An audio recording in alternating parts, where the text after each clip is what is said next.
अस्सलाम वालेकुम। तो आज हम जो है वो आईआर स्पेक्ट्रम को सॉल्व करना सीखेंगे। सबसे पहले हमारे पास जो आईआर स्पेक्ट्रम है वो पेंटानोइक एसिड का है। तो हमने क्या करना है, हमने सबसे पहले ये करना है कि यहाँ पे जो जो पीक्स आ रही हैं हमने उनको आइडेंटिफाई करना है। तो सबसे पहले हम जो है हम यहाँ पे पीक्स को आइडेंटिफाई करेंगे। तो देखो यहाँ पे 1000 है तो हम इसके पीछे अपने नंबर्स को लिख देंगे 900, 800, 700, 600 और 500। ठीक है, अब हमने चेक करना है कि 500 पे हमारी कोई पीक आ रही है। अब ये हमारा जो स्पेक्ट्रम है इसके अंदर, अब देखो इसके अंदर स्ट्रक्चर है ना, इसके अंदर हमें दो चीज़ें फाइंड करनी है।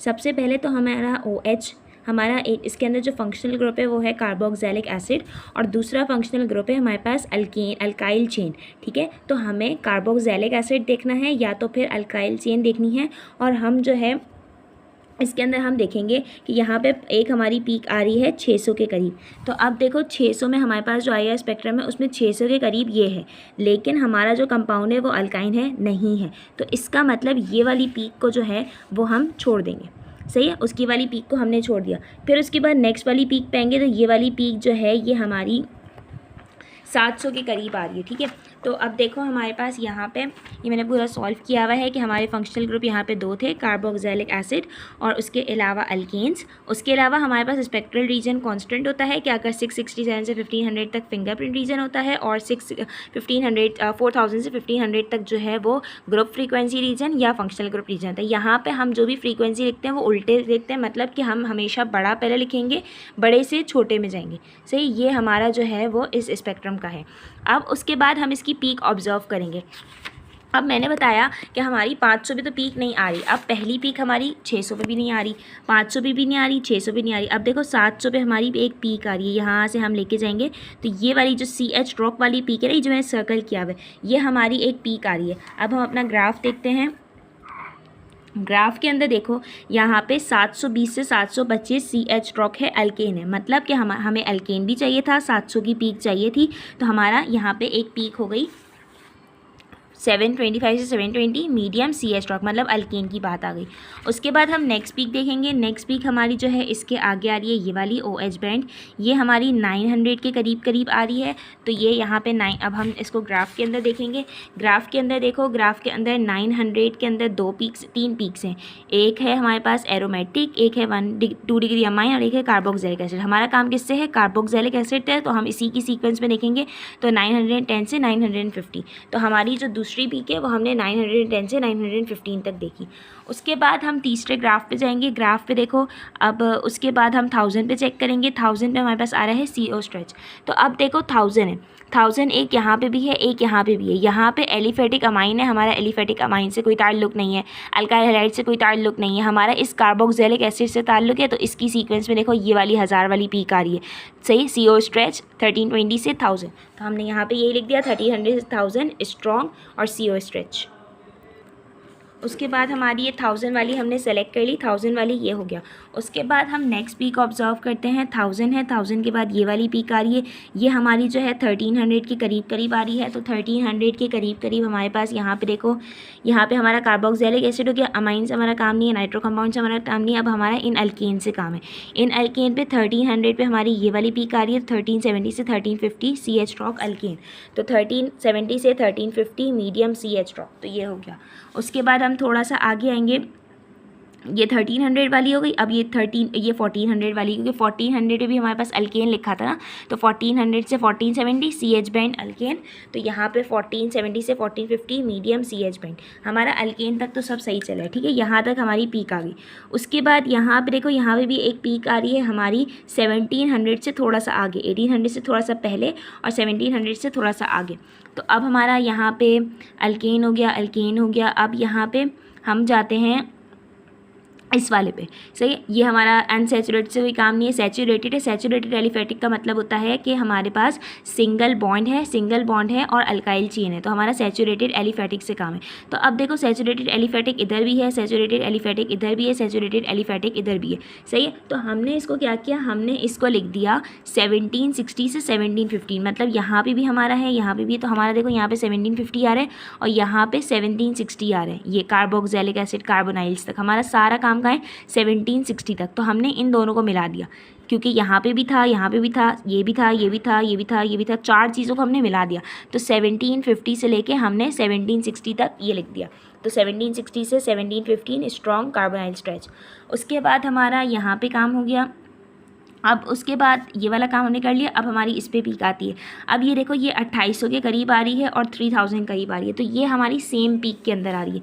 हमारा ये हो गया। उसके बाद जो है हमारा यहाँ पे ये सब हो गया था ना कार्बोनाइल्स। अल्काइन नहीं है, नाइट्राइल नहीं है, अल्डिहाइड नहीं है। अब अल्केन्स पे आते हैं।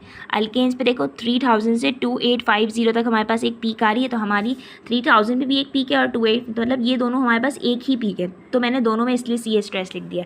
तो यहाँ पे 3000 से 2850 मीडियम सी एच स्ट्रेच। तो इस तरीके से हो गया। उसके बाद देखो, उसके बाद 3000 तक हमारा सारा काम हो गया। अब उसके बाद आगे आओ तो 35 और 36 के बीच में हमारे पास एक जो है वो इम्प्योरिटी आ रही है।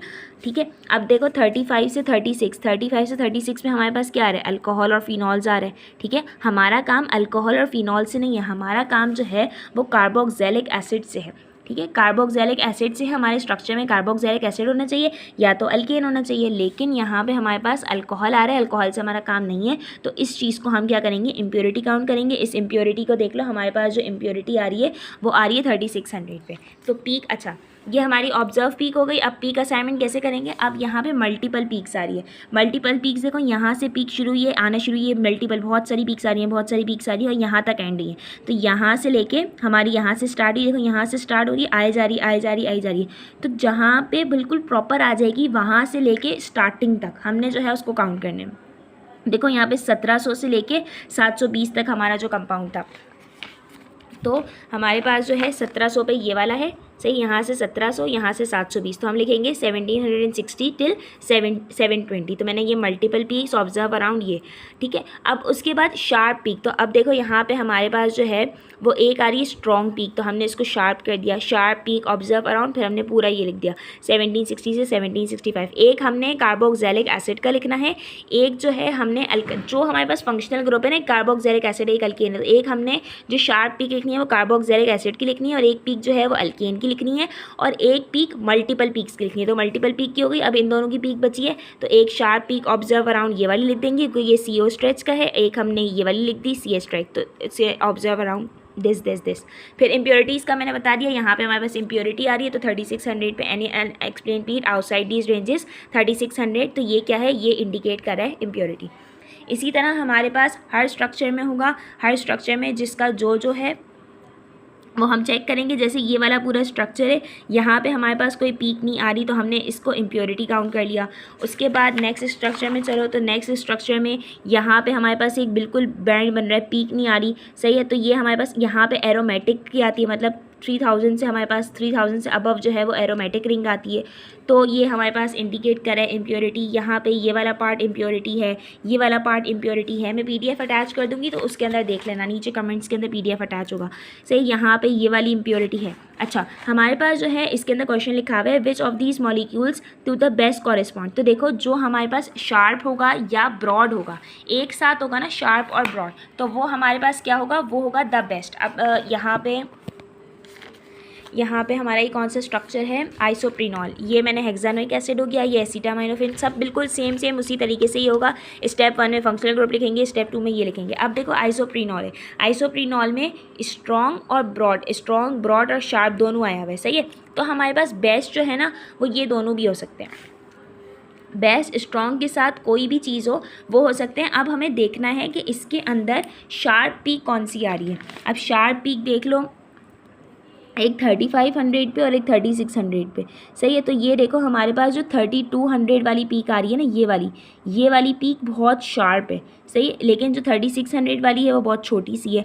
तो ये वाली जो है ना, ये वाली शार्प एंड ब्रॉड वाली, क्योंकि पीक को भी हमने देखना है और इसके अंदर भी देखना है। इसके अंदर स्ट्रॉन्ग और ब्रॉड ये वाली है, ये भी है, लेकिन पीक के अंदर ये वाली जो है, ये वाली बड़ी आ रही है, जबकि इसके लास्ट वाली जो फ्री हाइड्रोक्सिल वाली है वो थोड़ी छोटी आ रही है, ये छोटी आ रही है ना, तो इस वजह से जो है हमने इसको काउंट किया। तो इसके अंदर हम स्ट्रॉन्ग और ब्रॉड में लिखेंगे दी बेस्ट, सही है। उसके बाद हमारे पास जो है नेक्स्ट है तो यहाँ पे भी हमारे पास इम्प्योरिटीज़ होंगी, ये वाला पार्ट हमारे पास इम्प्योरिटी कहला रहा है।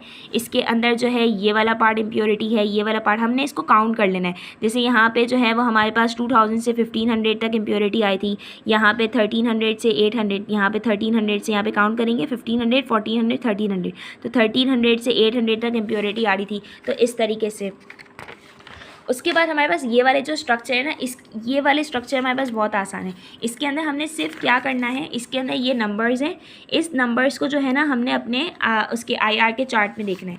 जैसे फॉर एग्जांपल यहाँ पे 726 है, तो 726 जो है ना वो हमारे पास ये वाला देखो 725 है, तो 726 के करीब करीब आ रहा है, तो CH रॉक हमने लिख दिया। उसके बाद 1383 है, तो 1383 भी हमारे पास यहाँ पे देख लो 1383 इसके करीब करीब आएगा, मतलब 70 के बाद 70 फिर 80 आएगा, 70 का 80 मतलब करीब करीब आ रहा है, तो हमने यहाँ पे CH रॉक लिख दिया। फिर 1470 है, तो 1470 ये रहा, तो CH बैंड आ गया। उसके बाद 2863 और 2971, तो यहाँ पे देखो 2863 और 2971 इसकी रेंज में आएगा 3000 से, तो ये CH स्ट्रेस लिख दिया। इस तरीके से हमारे पास जो है वो सारे ऑब्जर्व होंगे। अब देखो यहाँ पे मैंने कुछ पॉइंट्स लिखे हुए हैं कि अगर कोई कंपाउंड ऐसा है जिसकी छोटी पीक आ रही है तो हम उसके करीब करीब देखेंगे।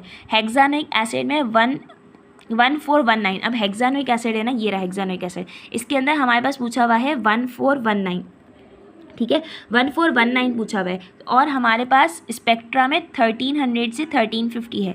देखो ये हमारे पास 1300 से 1350 है, एक सेकंड, 1370 से 1350 ये रहा, ये वाला 1370 से 1350 तक है। तो हमसे पूछा क्या गया 1419, और इसके बाद 14 किस पे आ रहा है, 50 पे आ रहा है। तो अगर हमारे पास, अब हम इसकी पीक को देखेंगे, इसकी पीक हमारे पास किधर है, हेक्सानोइक एसिड है, हेक्सानोइक एसिड की पीक देखो छोटी सी पीक आ रही है। तो अगर हमारे पास पीक छोटी होगी और स्पेक्ट्रा में हमारे पास करीब करीब होगा इसके, अब देखो 70 है तो ये 80 हो जाएगा, 90 हो जाएगा, फिर 1400 होगा, 1410, 1400, मतलब ये इसकी लाइन में ही आ रहा है। अगर हम इसको देखें तो 50 तो बड़ा हो जाएगा ना, 50 बड़ा हो जाएगा, 50 के बाद 60, 60 के बाद 70, 80, तो ये 50 बड़ा हो जाएगा, तो हम इससे छोटे वाले पे लेंगे 70, 80, 90, 1400, 1410, तो ये इस रेंज में आ रहा है। तो हमने क्या किया, इसको CH रॉक कंसीडर कर लिया। यही मैंने लिखा हुआ है कि अगर हेक्सानोइक एसिड में 1419 पूछा हुआ है, स्पेक्ट्रा में 1370 से 1350 है, और 14 तो 14 बड़ा हो जाएगा, 14 मैंने यही बताया ना कि 1450 इसके अंदर बड़ा हो जाएगा, और 130 छोटा है। तो हम क्या करेंगे, हम जो है वो यहाँ पे 1370 वाला सेलेक्ट करेंगे, मतलब CH रॉक वाला सेलेक्ट करेंगे, 1370 और 1350 जो है वो हम इसको सेलेक्ट करेंगे। उसके बाद नेक्स्ट है टॉलिन वाला। टॉलिन वाले में हमारे पास दो इम्प्योरिटी आ रही है, 1035, 1086, ठीक है। अब हम टॉलिन का स्ट्रक्चर देखते हैं। ये हमारे पास टॉलिन का स्ट्रक्चर है 1085, 1035 और 1086। तो देखो 1035 और 1086 में हमारे पास जो है वो पीक बड़ी आ रही है, ठीक है। 1035 और 1086 में पीक बड़ी आ रही है, और ये जो है ना ये हमारे पास 1035 और 1036। अब देखो यहाँ पे 1000 के अंदर है ना स्ट्रॉन्ग लिखा हुआ है, जैसे ये वाला 1000 है तो इसके अंदर स्ट्रॉन्ग लिखा हुआ है, और हमारी पीक जो है अगर 1000 के अंदर स्ट्रॉन्ग आती है और वो स्ट्रक्चर में गिवन नहीं है, तो हम क्या कंसीडर करेंगे, हम इसको इम्प्योरिटी कंसीडर करेंगे। अगर कोई कंपाउंड ऐसा है जिसकी पीक बड़ी आ रही है और वो चार्ट में नहीं है, तो वो इम्प्योरिटी आएगी। 1035 और 1086 ये ना तो CO स्ट्रेच है, मतलब टॉलिन के अंदर हमारे पास कार्बन ऑक्सीजन का स्ट्रेच नहीं है, और ना ही कार्बन नाइट्रोजन का स्ट्रेच है। यहाँ पे लिखा हुआ है ना कार्बन ऑक्सीजन और कार्बन नाइट्रोजन, हमारे पास टॉलिन के अंदर ना कार्बन ऑक्सीजन है ना कार्बन नाइट्रोजन है। तो हम क्या करेंगे, हम टॉलिन से मैच नहीं है, इसलिए इम्प्योरिटीज़। टॉलिन में एरोमेटिक है, अल्काइल चेन है, लेकिन चार्ट में इन रेंजेस में एलिफेटिक अमाइंस है, अल्कोहल है, कार्बोक्सिलिक एसिड है, और ये हमारे स्ट्रक्चर से मैच नहीं हो रहा, इसलिए हमारे पास जो है वो इम्प्योरिटी आ जाएगी।